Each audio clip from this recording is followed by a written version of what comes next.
Hola, hola, ¿cómo están? Buenos días, feliz lunes, espero que estén requete bien. Yo estoy muy contento, muy feliz y bueno, de estar con ustedes, estar en La Esposa del César. Bienvenidos.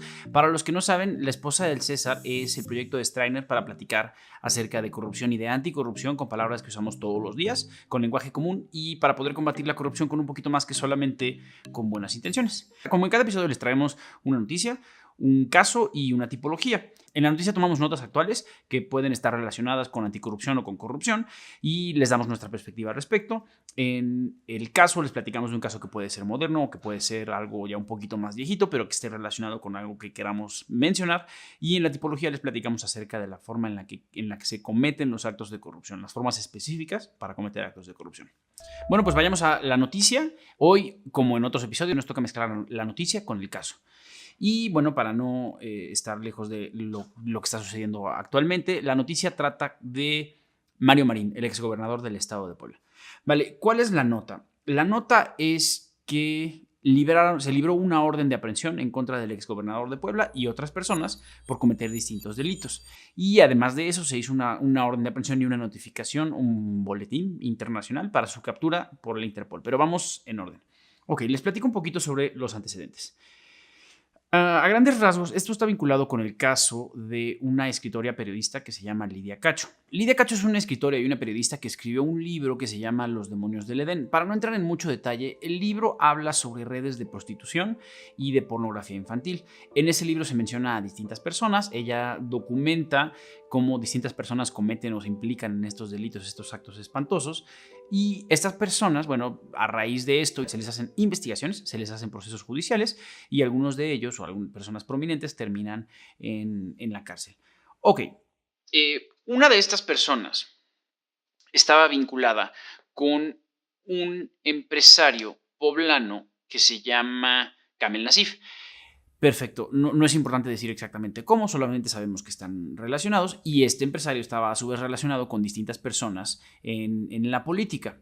Presuntamente, una de las personas a las que se nombra en este libro y en esta investigación estaba vinculado con el empresario Kamel Nasif y Kamel Nasif a su vez vinculado con el exgobernador de Puebla, Mario Marín. ¿Qué es lo que hacen estas personas? Aparentemente, Kamel Nasif se acerca al gobernador de Puebla y de forma ilegal y abusiva pide su ayuda para beneficiar a su conocido, a esta persona que está involucrada en las investigaciones. Y se supone que el gobernador da indicaciones para que policías ministeriales o policías comúnmente conocidos como policías judiciales detengan ilegalmente a la periodista en otro lugar, en el estado de Quintana Roo. La verdad es que el caso da para hablar de muchas cosas, pero aquí vamos a intentar concentrarnos en el tema de la corrupción. Se supone que lo que ellos hacen es conspirar para lograr la detención ilegal de Lidia Cacho en el estado de Quintana Roo, fuera del estado de Puebla, donde ya el gobierno de Puebla pues ya no tiene por qué estar involucrado, ya no tiene lo que llamamos jurisdicción. Ok, ¿de qué se les acusa? Se les acusa de los delitos de privación de la libertad, que es detener a alguien sin tener la causa justa para hacerlo, el delito de lesiones, que es lastimar a alguien, causar daños a su salud, el delito de tortura, que es lastimar a alguien para obtener algún resultado, una confesión o obtener alguna acción o inacción legal de la persona, y se les acusa de violaciones procesales, entre otros delitos, de otros delitos también mucho más feos, pero estos son los más grandes de los que se les acusa. A raíz del libro que Lidia Cacho publica, se hace un proceso penal en contra de ella por difamación. Estos empresarios dicen, bueno, lo que esta persona está diciendo es falso y me ocasiona daño moral, y entonces se hace un proceso penal. De ahí sale esta detención ilegal.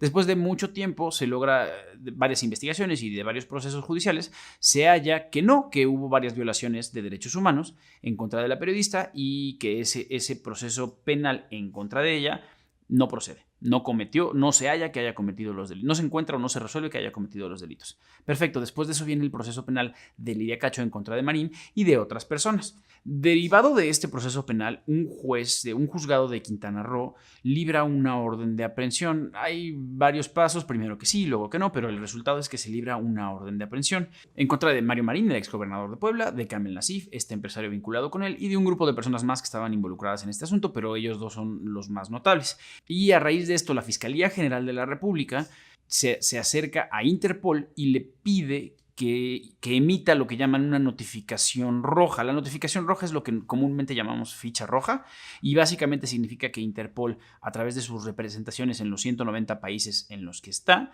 tiene la orden de detener a esta persona y regresarla a su país. En este caso, regresarla a México. Perfecto. ¿Por qué es relevante todo esto? Además de ser delitos muy pegajosos y bastante desagradables, están vinculados directamente con corrupción política. Ya platicamos en episodios anteriores lo que es la corrupción política. Es cuando un funcionario público modifica las instituciones públicas, modifica las políticas públicas o modifica las normas procesales, que son las reglas del juego. Todo con la finalidad de conservar su poder, su estatus o su riqueza o una combinación de estas, cosa que realmente sucede aquí. Además de esto, de estar involucrado con temas de corrupción política, aquí nos encontramos con un ejemplo muy claro de lo que es una persona políticamente expuesta. Ok, a grandes rasgos una persona políticamente expuesta es una persona que tiene o tuvo un cargo público dentro del gobierno, y también implica a los familiares, a los amigos o a las personas directamente relacionadas con esta persona. Es gente que ha tocado la política y que por el contacto que tiene con el mundo político tienen un tratamiento especial, son de especial atención, de especial notoriedad y de especial riesgo. Bien, en este caso Mario Marín se ubica en todos los supuestos porque fue funcionario público, porque está relacionado con personas que fueron funcionarios públicos o servidores públicos, entonces es una persona políticamente expuesta que presuntamente comete actos de corrupción política y además de esto se le acusa de cohecho. Cohecho, como ya lo hemos explicado varias veces, es el delito de soborno. Además de esto, se implica en este caso el delito de tráfico de influencias. Tráfico de influencias es una forma de corrupción. Ya sabemos que corrupción es el abuso de una posición de privilegio para generar un beneficio indebido. Y aquí es parecido al cohecho, parecido al soborno, solamente que en lugar de recibir a cambio dinero, el servidor público no recibe dinero, sino que recibe los favores de la persona, el quedar bien con la persona. Se hace el acto indebido nada más por la relación que se tiene con la persona. Eso es tráfico de influencias. En este caso se dan los tres supuestos, los tres delitos, y es importante saber que a esta persona al día de hoy no se la ha detenido. Es también muy importante señalar que ellos son presuntamente responsables o probablemente responsables de estos delitos. Significa que todavía no se los juzga. Entonces, decir que son delincuentes todavía es inexacto. Decir que es posible que sean delincuentes sería como lo más correcto.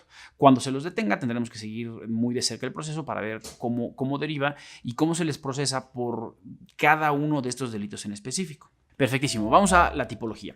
Como sabemos, una tipología es un ejemplo o un modelo de algo. En este caso, la tipología de corrupción son los pasos concretos o la forma específica en la que una persona comete un acto de corrupción.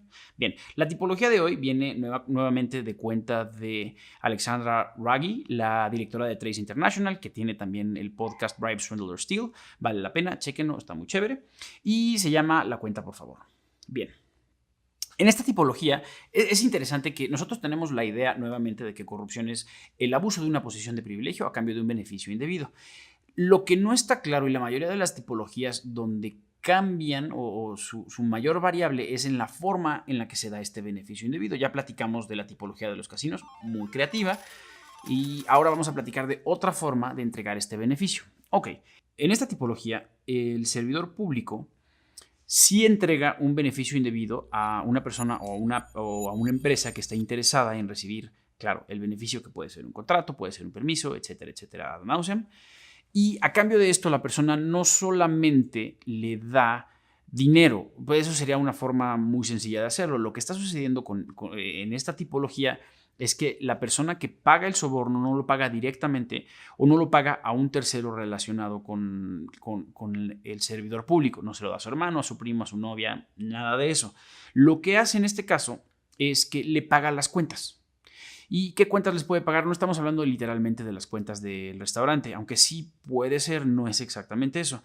Le paga las cuentas, por ejemplo, puede ser la cuenta del club campestre o clubes sociales, tiempos compartidos, de las colegiaturas, escuelas, universidades, etcétera, o las tarjetas de crédito. Ya habíamos platicado antes de cómo el ejemplo de los clubes campestres es particularmente delicado y de cómo las investigaciones ahí serían muy, muy provechosas. Este es un caso más. Los clubes campestres o clubes sociales suelen tener cuotas muy altas que realmente son pagables o accesibles para pocas personas, y manejan sus cuentas. Como son instituciones privadas o organizaciones privadas, tienen poca transparencia en la forma en la que manejan sus cuentas. Entonces yo sí que creo que sería muy interesante, por ejemplo, acercarse a los clubes privados o clubes sociales más exclusivos del país y revisar su contabilidad para ver quiénes son los socios que se benefician de eso. Probablemente ahí tendremos distintas personas políticamente expuestas. En los tiempos compartidos es lo mismo. Una cosa que es importante de esta tipología es que la mayoría de estos pagos se hacen en efectivo y solamente se suele expedir facturas al público en general o comprobantes simples por el pago de estas cuotas. Entonces es dinero que es, si bien no es irrastreable, es difícil o poco rastreable.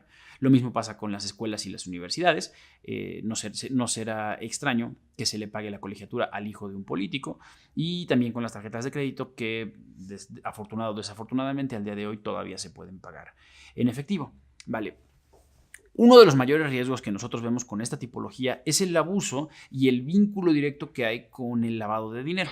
¿Por qué? Porque además del efectivo, que es la versión más básica del dinero, se puede abusar de esta tipología mezclándola con el uso de criptodivisas, con el uso de plataformas de pago como PayPal o como Venmo, con tarjetas de prepago, que también es muy común. Puede ser las tarjetas de la tienda de iTunes, de la tienda de Google, etcétera, o inclusive a través del sistema Hawala. Para la gente que está más familiarizada con las cuestiones de lavado de dinero, el sistema Hawala es una especie de banca privada en la que no hay registros. Simplemente se transmite el dinero dándosele de una persona a otra, y esa persona tiene que recordar para quién es esa cantidad. Se ve muchísimo en las remesas de migrantes de un país a otro.